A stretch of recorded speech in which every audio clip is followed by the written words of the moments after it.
आप सभी के हृदय में विराजमान परमात्मा को मेरी राम राम।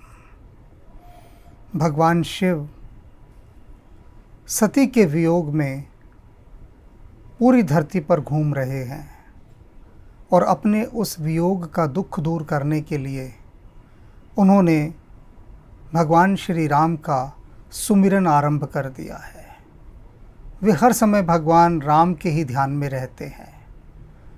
जहाँ जहाँ भगवान राम की कथा हो रही होती है वहीं सुनने बैठ जाते हैं, सुनाने बैठ जाते हैं। राम के अतिरिक्त उन्हें कुछ भी याद नहीं आ रहा, सिर्फ राम का नाम ही उनके हृदय में अवस्थित है। ऐसी अवस्था में बहुत समय बीत गया। तो जब बीत गया तो आगे की बात सुनिए क्या होता है। एह बिद गए हूँ काल बहु बीती, नितने होई राम पद प्रीति। बहुत समय ऐसे बीत गया घूमते हुए भगवान शिव का, और जैसे जैसे समय बीतता गया वैसे वैसे क्या हुआ कि नित भगवान राम के प्रति उनकी प्रीति और बढ़ती गई। यहाँ है समझने वाली बात कि बहुत अधिक साथ रहने से जो सांसारिक व्यक्ति हैं, सामान्य सांसारिक व्यक्ति, उनकी प्रीति कोई बढ़ती नहीं है। या तो वहीं स्थिर हो जाती है और वहीं भी स्थिर नहीं होती तो कम होती रहती है, धीरे धीरे बहुत कम। लेकिन यहाँ बिल्कुल विपरीत हो रहा है कि भगवान शिव जैसे जैसे राम के नाम में निमग्न होते जा रहे हैं वैसे वैसे उनकी प्रीति रोज नित भगवान राम के प्रेम में बढ़ती ही जा रही है। इसे प्रेम कहते हैं कि प्रेम की गति सदा ऊर्ध्वगामी होती है, बढ़ते रहने वाली। प्रेम और भक्ति की वे कभी नीचे की ओर यात्रा नहीं करता, प्रेम और ना ही भक्ति। उनकी यात्रा सदा आकाश मार्गीय होती है, आकाशगामी। और वही सब भगवान शिव आकाशगामी। नित उनकी प्रीति श्री राम के प्रति बढ़ती ही जा रही है। बहुत काल बीता फिर भी नेम प्रेम संकर कर देखा, अबिचल हृदय भक्ति के रेखा। और भगवान राम सब देख रहे हैं,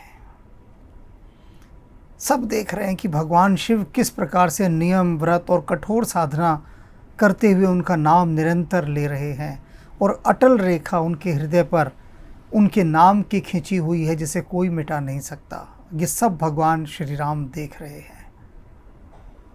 ऐसी बात नहीं है कि भगवान हमें नहीं देखते। यहाँ ये प्रमाण है उस बात के कि हम जो भी साधना, तपस्या, जो भी कुछ कर रहे हैं, चाहे वह अच्छा है या वह बुरा है, वह राम की दृष्टि से कभी बच नहीं सकता। सदा उनकी दृष्टि में रहता है कि कौन क्या कर रहा है।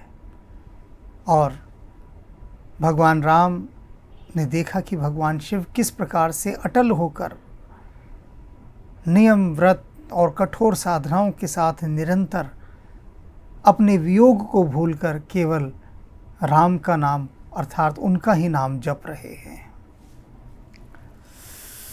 प्रगटे राम कृतज्ञ कृपाला। कहते हैं वो जो भगवान राम है वो भगवान शिव के सामने फिर प्रकट हुए। भगवान प्रसन्न होते हैं ना जब हमारी भक्ति से, तो वो प्रकट होते हैं, ऐसे नहीं होते। और कितनी कठोर तपस्या भगवान शिव ने की और भगवान राम प्रकट हुए। और कैसे हैं भगवान राम, यहाँ तुलसीदास जी दो चीज़ उनके लिए कह रहे हैं। कृतज्ञ, कि भगवान राम अपने प्रति किए गए उपकार को कभी नहीं भूलते। मतलब भगवान पर कोई क्या उपकार करेगा आप सोचिए। लेकिन फिर भी वानरों ने कितना उपकार किया भगवान राम पर, कहाँ भूले। केवट ने उपकार किया, कहाँ भूले। कितने प्रसंग हैं ऐसे कि भगवान राम छोटी छोटी सी भी बातों का ध्यान रखते हैं कि इसने मेरे साथ कितना उपकार किया। कृतज्ञता है उनके मन में। और कैसे हैं, कृपाला, कृपा करते हैं। अब भगवान शिव पर कृपा की ना, कब से याद कर रहे हैं भगवान शिव राम को, और भगवान राम प्रकट हो गए उनके सामने। अब प्रकट हो गए तो आगे की सुनिए, कितनी सुंदर अब बातें होती हैं शुरू। जब भगवान प्रकट होते हैं तो क्या कहते हैं भगवान प्रकट होकर? प्रकटे राम कृतज्ञ कृपाला, रूपशील निधि तेज विशाला। और कैसा है भगवान राम का जो रूप है, कैसा है, कितना सुंदरतम वर्णन किया है कि रूपशील निधि तेज विशाला। शीलता की प्रतिमूर्ति है, शीलता की, विनम्रता की। ऐसा रूप है उनका जिसमें विनम्रता, शीलता, कृतज्ञता, कृपा, ये सब समाहित है। ऐसा सुंदर रूप है। वास्तविक रूप हमारे गुणों से बनता है कि हमारे भीतर कौन से दिव्य गुण हैं, दिव्य गुण। और ये बड़े दिव्य गुण हैं भगवान राम के। आगे दिखाई देगा ये गुण जब ये भगवान शिव से संवाद करेंगे। बहु प्रकार शंकर ही सराहा। और सबसे पहले भगवान राम जब प्रकट हुए शिव के आगे, तो उन्होंने सबसे पहले भगवान शंकर को बहुत सराहा, उनकी बहुत प्रशंसा की। क्या सराहा? कि आपने इतनी जो कठोर तपस्या की वह विरले ही कर सकते हैं। बहुत सराहा। तुम्ह बिन अस व्रत को निर्वाहा। कहते हैं जो व्रत का निर्वाह आपने किया है ना, तुम्हारे बिना, तुम्हारे अलावा कोई नहीं कर सकता। पहली प्रशंसा ये करते हैं, और यही प्रशंसा सबसे अंतिम है, इसके बाद कुछ नहीं बचता।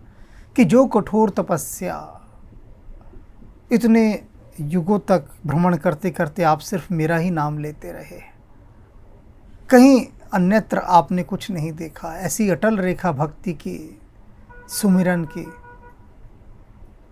तो ऐसा कोई निर्वाह कोई और नहीं कर सकता। ऐसा कहकर भगवान राम ने शंकर की बड़ी सराहना की। बहुविधि राम शिव ही समुझाया। अब उसके बाद क्या हुआ? बहुत प्रकार से भगवान राम ने भगवान शिव को समझाया। किस लिए समझाया? उनके वियोग को दूर करने के लिए। उनके मन का जो दुख था सती से वियोग हो जाने का, उसको दूर करने के लिए भगवान राम ने शिव को अनेक प्रकार से समझाया। बहुविधि राम शिव ही समुझावा, पार्वती कर जन्म सुनावा। और फिर क्या किया आखिर में? फिर उन्होंने पार्वती के जन्म की कथा सुनाई, फिर रहस्य उद्घाटन कर दिया। सती ने योगाग्नि से अपनी देह को भस्म किया था। भस्म करते समय उन्होंने अपने हृदय में भगवान श्री राम का ध्यान धरते हुए ये वर मांगा था कि हे मेरे पति के आराध्य देव भगवान श्री राम, मैं आपसे एक ही चीज़ मांगती हूँ कि मेरे हृदय में भगवान शिव के प्रति प्रीति बनी रहे, मेरा ध्यान उनके चरणों में ही लगा रहे, और मैं उन्हीं को ही जन्मों जन्मों अपने पति के रूप में पाऊँ। अब जब हृदय की इतनी गहराइयों से धरकर उन्होंने भगवान से ये मांग लिया, तो भगवान ने तथास्तु भी कह दिया। पार्वती का वहाँ जन्म हुआ, और जन्म होने के बाद नारद जी ने कहा कि शिव ही तुम्हारे पति होंगे, और उधर पार्वती जी साधना कर रही हैं। अभी आप सुनते ही रहे हैं इन पिछले दिनों में ये सारा प्रसंग कि किस तरह से पार्वती शिव को प्राप्त करने के लिए कठोर साधना कर रही हैं। तो अब भगवान श्री राम शंकर को समझा रहे हैं कि मन का विरह त्याग दो, क्योंकि सती ने पार्वती के रूप में जन्म ले लिया है। अति पुनीत गिरजा कई बरनी। और कहते हैं उन पार्वती की पवित्रता का मैं क्या वर्णन करूं, कोई वर्णन नहीं कर सकता। भगवान शिव कह रहे हैं वे अति पवित्र हैं। बिस्तर सहित कृपा निधि बरने। और उसके बाद कृपा निधि, कृपा के सागर भगवान श्री राम ने विस्तार पूर्वक पार्वती के गुणों का वर्णन भगवान शिव के समक्ष किया। सारी चीज़ें, जितने रहस्य थे, सब खोल दिए भगवान शिव के मन का खेद मिटाने के लिए, विरह का दुख मिटाने के लिए, विरह का संताप नष्ट करने के लिए। अब क्या कहते हैं भगवान श्री राम कि देखो, सारी बातें मैंने स्पष्ट बता दी ना, तो अब विनती मम सुनुहु शिव। हे शिव, अब तुम मेरी विनती सुनो। यहाँ विनम्रता देखिए, यहाँ शीलता देखिए भगवान राम की। भगवान शिव भगवान राम को अपना स्वामी मानते हैं, नाथ मानते हैं। तो इस दृष्टि से भगवान शिव सेवक हुए भगवान राम के। लेकिन यहाँ पर स्वामी अपने सेवक से क्या कह रहा है? विनती कर रहा है। विनम्रता देखिए, भगवान राम ने ये नहीं कहा मैं तुम्हें आदेश देता हूँ शिव, ना, विनती। बताइए, विनती कर रहे हैं वो। अब विनती मम सुनुहु शिव, जो मोह पर निज नेह। कहते हैं यदि मुझ पर इतनी प्रीति आपकी है, इतना मेरा नाम जपते रहे आप, इतना जपा कि मुझे अंततः आपको दर्शन देने पड़े, आके प्रकट होना पड़ा। सच में यदि मेरे प्रति इतना नेह है, प्रीति है, भक्ति है, तो मेरी एक विनती है। क्या विनती है? जाय ही विवाह शैल जिहि, यह मोही मांग तो है। मैं एक चीज़ मांगता हूँ आपसे, मुझे वो दे दो। यही विनती है। क्या? कि जाओ और पार्वती से विवाह कर लो। क्या मांगा देखो भगवान राम ने। जो सती ने योगाग्नि में प्रवेश करने से पहले भगवान राम से वरदान मांगा था, वही भगवान राम विनती करके भगवान शिव से कह रहे हैं कि अब आप क्या करें कि पार्वती से विवाह कर लें जाकर। सुन ली बात भगवान शिव ने। वे तो सती के विरह में डोल रहे थे भगवान राम का नाम लेके, और भगवान राम उनसे कह रहे हैं कि तुम पार्वती से विवाह कर लो। सुनकर भगवान शिव क्या कहते हैं? कैसे जदब उचित अस नाहि। भगवान शिव बोले यह उचित नहीं है जो आपने कहा है, उचित नहीं है। मैं पार्वती से विवाह नहीं कर सकता। मेरा हृदय अभी भी सती के साथ ही संयुक्त है। मैं पार्वती से विवाह नहीं कर सकता। लेकिन यहाँ पर यद्यपि भी शब्द आ गया है कि ये बात हालांकि आपकी उचित नहीं है, किंतु कैसे जदप उचित असनाही, नाथ बचन पुन मेट ही नाहि। नाथ बचन पुन मेट न जाए। लेकिन जो स्वामी होता है उसकी बात मोड़ी नहीं जा सकती। आपकी यह बात जो आपने कहा पार्वती से विवाह कर लो, मुझे उचित नहीं लगती है, लेकिन क्योंकि आप मेरे स्वामी हैं इसलिए आपकी कही हुई बात को मैं मोड़ नहीं सकता, विमुख नहीं हो सकता, टाल नहीं सकता। आपने जो बात कही है, सिरधर आवस कर ही तुम्हारा। आपकी जो ये आज्ञा है ये मैं अपने सिर पे धारण करता हूँ। आपने जो कहा मुझे ठीक नहीं लग रही बात, ये फिर भी कह रहा हूँ मैं, लेकिन क्योंकि आप मेरे स्वामी हैं, मेरे नाथ हैं, और अपने नाथ की आज्ञा को शिरोधार्य करना मैं अपना धर्म समझता हूँ, इसलिए आपकी आज्ञा शिरोधार्य है। अपनी बुद्धि में लगा ही नहीं रहा। मेरी बुद्धि कह रही है ये ठीक नहीं है, लेकिन जब आपने कह दिया तो सब फिर ठीक गलत कुछ नहीं रह जाता, सब हट गया। सिरधर आयुष कर ही तुम्हारा, परम धर्म यह नाथ हमारा। हे नाथ, हमारा ये परम धर्म है। आप हमारे स्वामी हैं, आपकी ये विनती नहीं है, मैं इसे आज्ञा मान रहा हूँ आपकी, और मैं इसे शिरोधार्य करता हूँ। क्यों? ये भी बताते हैं शिव क्यों कर रहा हूँ। क्योंकि शास्त्रों में कहा गया है, मात पिता गुरु प्रभ के बाणी। कि जो माता पिता होते हैं, गुरु होते हैं और जो स्वामी होता है, उनकी जो बात होती है वो बात कभी टालनी नहीं चाहिए। मात पिता गुरु प्रभ के बानी, बिना विचार करहीं शुभ जाने। बिना विचार किए उनकी बात को शुभ मानते हुए उसे मान लेना चाहिए। माता पिता, गुरु, स्वामी यदि ये कोई बात कहें तो ये नहीं सोचना चाहिए ये बात तो गलत है, उनकी बात मान लेनी चाहिए।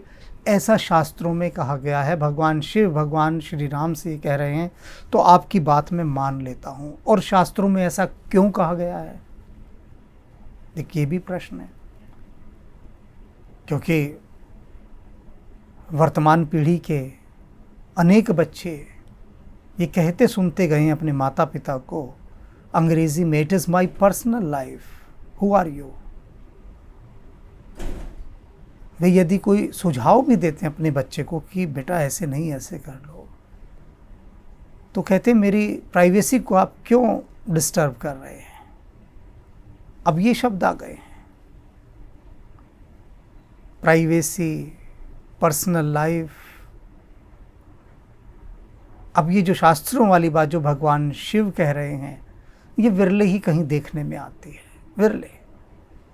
अब शास्त्र ऐसा क्यों कहते हैं, इस पर भगवान शिव प्रकाश डाल रहे हैं। तुम्हें सब भांति परम हितकारी, आज्ञा सिर पर नाथ तुम्हारे।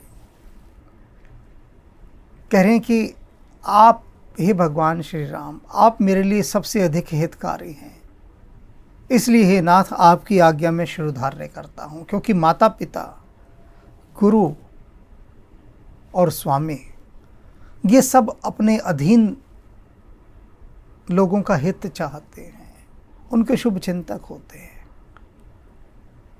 माता पिता, गुरु ये कभी चाहेंगे कि आपका अहित हो, आपके नुकसान की बात सोच सकते हैं? कभी नहीं सोच सकते। तो जब नहीं सोच सकते तो इसका अर्थ है कि वो हमारा शुभ सोच रहे हैं, तो इसलिए उनकी बात मान लेनी चाहिए। यह सब बात में ध्यान में रखते हुए, हे मेरे स्वामी, मेरे नाथ, मेरे राम, मैं आपकी आज्ञा शिरोधार्य करता हूँ। और भगवान शिव ने भगवान राम की बात को स्वीकार कर लिया, मान लिया कि वे पार्वती से विवाह करेंगे। प्रभु तोष हूँ सुन शंकर बचना।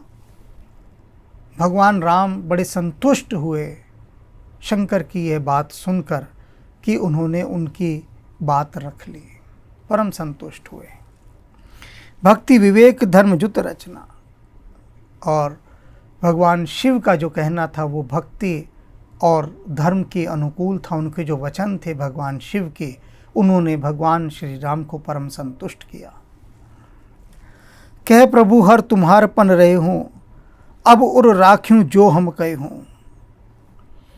भगवान राम बोले कि आपने जो प्रतिज्ञा की थी शिव से वो पूरी हो गई, अब उसकी कोई आवश्यकता नहीं। आपने प्रतिज्ञा क्या की थी कि सती को अब मैं पत्नी के रूप में स्वीकार नहीं करूंगा, तो आपकी प्रतिज्ञा पूरी हो गई। सती ने योगाग्नि में अपनी उस देह को भस्म कर लिया, पार्वती के नए रूप में आ गई हैं। अब आप स्वीकार कीजिए, अब वो उसकी देह रही नहीं, तो आपकी जो प्रतिज्ञा थी वो पूरी हो चुकी है। इसलिए अब उस प्रतिज्ञा को इस समय रखने का कोई अर्थ नहीं है। अब और राख्यू जो हम कहे हो, और अब अपने हृदय में उस बात को रखो जो मैंने कही है। भगवान राम कहते हैं वो निकाल दो पिछला सारा जो दुख है सती का आपके हृदय में, जो आपकी प्रतिज्ञा है वे सब पूरी हुई। मैं कह रहा हूँ ये बात, और अब मैं यही कह रहा हूँ कि जो बात मैंने कही है इस समय आपसे, उसे अपने हृदय में धारण करो। एक ही बात कि आपको पार्वती से विवाह करना है। अंतर्धान भय असभासी, ऐसा कहकर भगवान श्री राम अंतर्धान हो गए, चले गए भगवान शिव से ऐसा कहकर। शंकर सोई मूरत उर राखी, और भगवान शिव ने भगवान राम की उस मूरत को अपने हृदय में बसा कर रख लिया। वे आए थे, उनसे बात की और उन्होंने उस पल को, उस क्षण को, उनके उस दिव्य रूप को अपने हृदय में बिल्कुल संजो कर रख लिया, बसा कर रख लिया। तब ही सप्त ऋषि शिव वहीं आए, बोले प्रभ अति बचन सुहाए। और तभी जैसे ही भगवान राम अंतर्धान हुए, सप्त ऋषि वहाँ पर आ गए और सप्त ऋषियों को देखकर भगवान शिव ने बड़े सुहाने वचन, बड़े सुंदर वचन उनसे कहे। क्या कहते हैं? पार्वती पह जाई तुम प्रेम परीक्षा लेह, गिरही पेरी पठ्यूँ भवन दूर करहूँ संदेह। उन्होंने कहा सप्त ऋषियों से कि आप जाओ और पार्वती का मेरे हृदय में, मेरे प्रति पार्वती के हृदय में कितना प्रेम है, इसकी जाके पहले परीक्षा लो। पार्वती को उसके घर लौटाने की व्यवस्था करो और जितने संदेह उनके आसपास हैं उन सब का निवारण करो। ये उन्होंने उनको एक कार्य सौंपा कि पार्वती की परीक्षा लेने का। इतने सहज से भी भगवान शिव पार्वती को पत्नी के रूप में स्वीकार नहीं कर रहे हैं। देख लो, कह दिया भगवान राम से, हाँ ठीक है आपकी आज्ञा शिरोधार्य है। उसके बाद भी वे कह रहे हैं एक बार मैं ये देख तो लूँ कि क्या पार्वती सच में मुझे पति के रूप में पाने की अधिकारिणी है। पार्वती की परीक्षा, और ये परीक्षाएं बहुत चलती हैं जीवन में, बहुत चलती हैं। और परीक्षाओं से भक्त कभी भी पीछे नहीं हटता,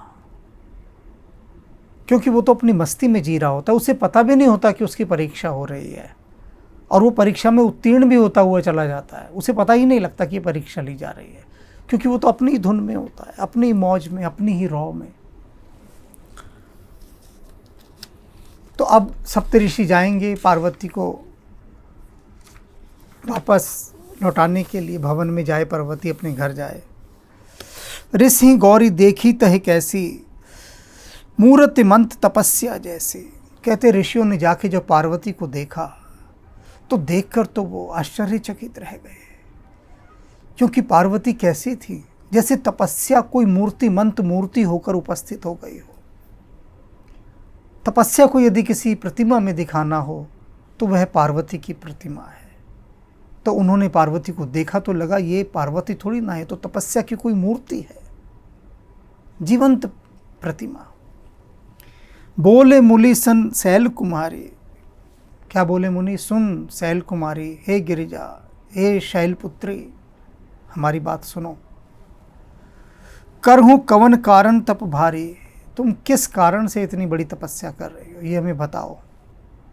हमने देखा तुम तपस्या की प्रतिमूर्ति बनी हुई हो, कोई कारण तो होगा, उस कारण को हमें बताओ, किस कारण से तपस्या कर रही हो। पूछा उन्होंने जाके। परीक्षा ले रहे हैं आप। केही अवराध का तुम चय हो। तुम किसकी आराधना कर रही हो, तुम्हें क्या चाहिए, क्या तुम्हारा काम में है, क्या अभिलाषा है, कौन है जिसको प्रसन्न करने के लिए तुम इतनी प्रार्थना कर रही हो। उपासना साधना, ये इतनी कठोर तपस्या किसके लिए कर रही हो, कौन आराध्य है तुम्हारा और किसे तुम चाहती हो। हम सन सत्य मर्म किन कहूँ। और हमारे सामने तुम सत्य मर्म कहना, देखो छुपाना कुछ मत।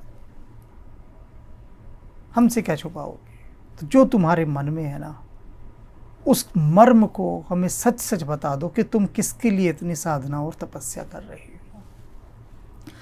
कहत वचन मन अति सकुचाई। और मुनियों का ऐसा वचन सुनकर, सप्तऋषियों का, पार्वती मनी मन बड़ी सकुचा गई, संकोच से भर गई कि कैसे मैं इनको बताऊं, कैसे समझाऊं, ये समझ भी पाएंगे या नहीं समझ पाएंगे। तो मनी मन सकुचाई, हंस्यूं सुन हमारी जड़ताई। और क्या बोले सप्तऋषियों से कि मैं बता तो आपको दूंगी, मुझे बड़ा संकोच भी हो रहा है, लेकिन जब आप सुनेंगे तो मेरी जड़ताई पर, यानी मेरी मूर्खता पर बहुत हंसेंगे आप, आपको बहुत हंसी आएगी। जब आप जानेंगे मेरी तपस्या का कारण क्या है, क्यों मैं तपस्या कर रही हूँ, किसके लिए कर रही हूँ, किसको चाहती हूँ, ये सब जब मैं आपको बताऊंगी ना, तो आपको बहुत हंसी आएगी मेरी जड़ता पर। आप कहोगे कि कैसी मूर्खा है? इस बात के लिए भी कोई तपस्या करता है? तो यही सब सोच सोच कर मैं सकुचा रही हूँ कि मैं कैसे आपको बताऊँ कि मैं किसको चाहती हूँ और किसकी आराधना के लिए मैं ऐसी कठोर तपस्या कर रही हूँ। जान तो गए हैं आप सब कि पार्वती का क्या उत्तर होगा, लेकिन जानने से कोई तृप्ति नहीं होगी, क्योंकि हम तो सिर्फ एक ही चीज़ जानते हैं कि पार्वती भगवान शिव के लिए तपस्या कर रही हैं।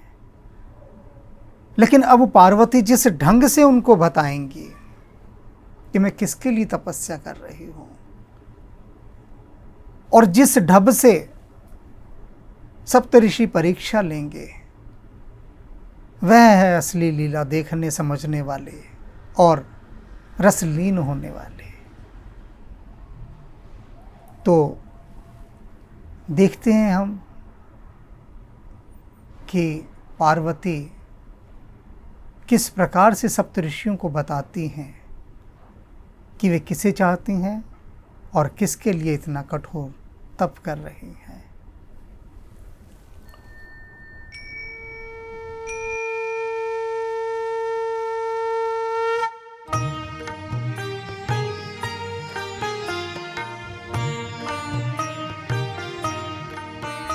जय जय कपिनायक निज सुखदायक शंकर स्वयं अनूपा।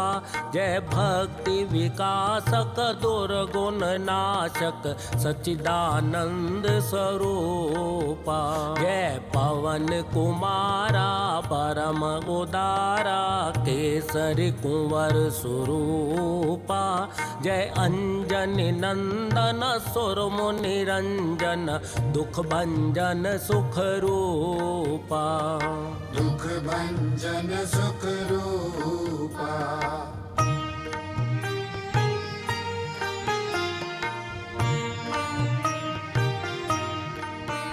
जय जय अविनाशी सब गुण राशि धाम अखंडानंदा। केवल प्रभु माना परम अमाना अद्भुत चरित मुकुंदा। अतएव चराचर सकल सुरासुर गण से सब मुनि वृंदा। तज योग विरागा से अनुरागा गावत शुभ गुण वृंदा। गावत शुभ गुण वृंदा।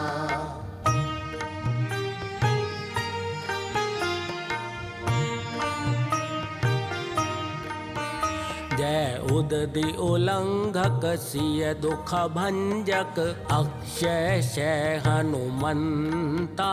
जय लंक विदाहक खल संहारक राम वियोग निहंता। संजीवनी लाए लखन जियाए रघुकुल प्राण बचाए। अहि पास कटा अहि रावण हत रघुवर दो मुक्त कराए। रघुवर दो मुक्त कराए।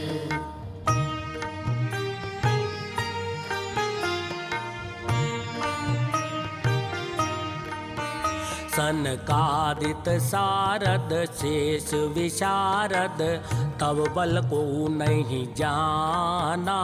तो ही भक्त प्यारे शास्त्र पुकारे द्रवौ सो श्री हनुमाना। त्रेता द्वापर कलि सतभूषाशक सब सुख राशि अनंता। महाकाल स्वरूपा अखत अनूपा गोजन पालक संता। भोजन पालक संता।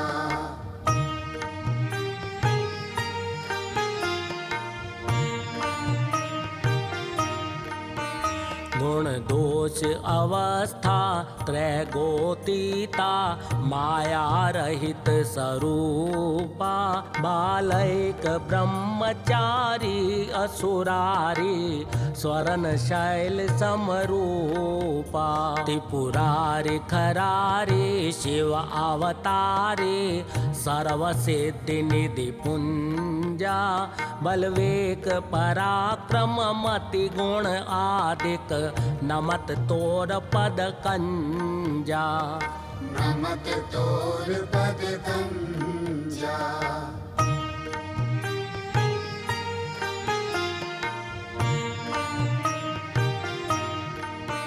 जय पूरन कामा परम ललामा गावई सब श्रुति संता करुणावरुणालय भक्त जनाश्रय शुभ प्रेरक जग कंता त्रैताप भयानक दुख विनाशक सर्व विकार निहंता मम गुरु पितु माता भवनिधि त्राता द्रवहु वरद हनुमंता द्रवहु वरद हनुमंता